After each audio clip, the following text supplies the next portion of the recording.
Hello, everyone. Today I'd like to talk about going with the flow of change. To navigate change, it's important to release the identity that you have grown accustomed to. Sometimes, without realizing it, we begin to define ourselves by our circumstances. It's very easy to get stuck here when it comes to career, especially if you've been in this career a long time. By defining yourself, you are limiting what is possible for you. What if who you are is much broader and bigger than this identity? What if you have capabilities that you have not even discovered yet? What if your soul wants you to discover new ways of expressing yourself? One of the most important things to remember is that your thought about yourself and what you're capable of can always change. Nothing is set in stone. That is why the book, Loving What Is, 4 Questions That Can Change Your Life by Byron Katie is so profound. She helps you to question if a thought is really true or not. Now imagine, okay, you've had a particular thought about yourself for years. You've had this thought so long, it feels real. It feels like an absolute fact. And now you have the nerve to question this thought and see how you actually feel about it. That opens the door to a radical shift in perspective. You're giving yourself an opportunity to discover your truth and not assume that you already know. So let's look at this in real life, okay? Have you ever tried to communicate with somebody and their attitude is, I know, I know that already, I know. They're not very receptive, are they? And over time, your interest in sharing ideas begins to diminish. The universe is constantly challenging us to see life with a new perspective, to not always assume that we already know the ending to the movie, which is called our life. Sometimes change is forced upon us to help us to grow and to evolve. Often change ushers in an opportunity for us to shift our perspective.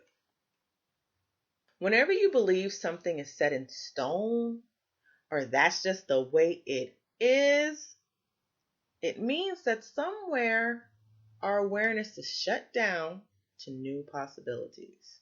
It means that we are contracted and unwilling to look at things differently on some level. Until this awareness is opened up, similar circumstances will keep occurring until it is. How you see yourself can be greatly impacted by the people around you. They have seen you a certain way for years and only know you to be a particular kind of person. And it is tempting to limit yourself in order to keep them comfortable. But ultimately, who you really are, who you really are, has to come forward at some point. This is perfectly mimicked by the cell phone industry. Okay, last year there was a version 4, this year there's a version 5, and so on and so on. And this is very similar to us. You are never set in stone, even if your conditions seem to give you that impression. You are always expanding. You are always growing. So embracing the change keeps life fresh and exciting. A few years ago, Steve Harvey said, I was who I was, and I am who I am, and I'm cool with both of those people.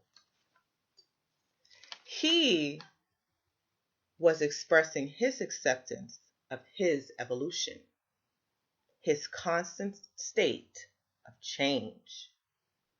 In his book, Act Like a Success, Think Like a Success, he discusses the power of being able to reinvent yourself, to embrace change. Often it's not the circumstance that is the cause of the stress, okay? It's the willingness to allow ourselves to expand into the person that can handle it, to not resist it, but use it as a tool for growth. Often change is seen as something that has gone wrong. Often our response is based on how things went in the past. Change is the natural rhythm of life. If life appears to be stagnant, it is possible that change is being resisted. To navigate change, it is important to deal with the feelings that come up as a result. Often change is seen as a threat. In the book, The Angels Within Us by John Randolph Price, he says that change is part of the natural order of things. Being able to adjust to change is the key to living an abundant existence. Suffering is caused by resisting it. I remember back in the day when I had to leave my family to go off to college. I was totally unprepared emotionally, and I was digging in my heels because I did not know what to expect. Okay? I remember the anxiety and all the mixed emotions. I did not have the tools to cope with the change. I spent a lot of days prior to leaving trying to even avoid thinking about it. This was a powerful turning point in my life, but I could not fully embrace it. When I got to college and my family left, I felt shell-shocked. It took me a while to adjust. If I had allowed myself to entertain the feelings prior to going, it would have been an easier transition. When my mom passed away, that was another significant change in my life.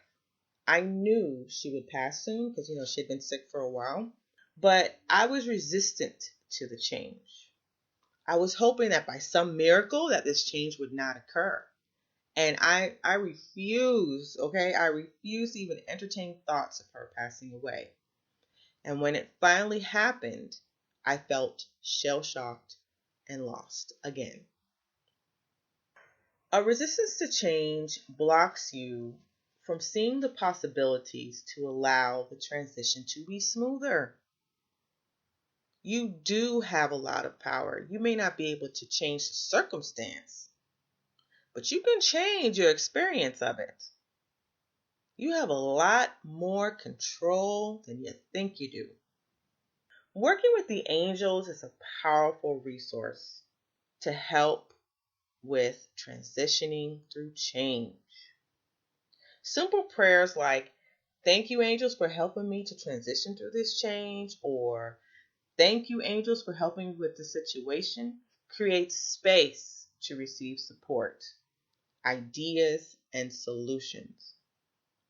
Kyle Gray is a wonderful, can I tell you this? Wonderful resource for this type of support.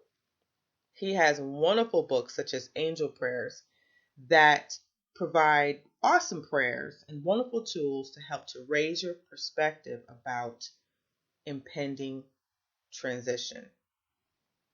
Instead of being stressed, worried, or in complete denial, it is much more effective to utilize these prayers. I recently had a client, yes, who was going through a difficult time.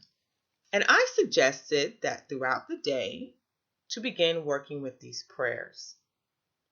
Well, sometime later, she called me to let me know what a support this was and how much it helped her to handle what was going on in her life. So let me say this again. The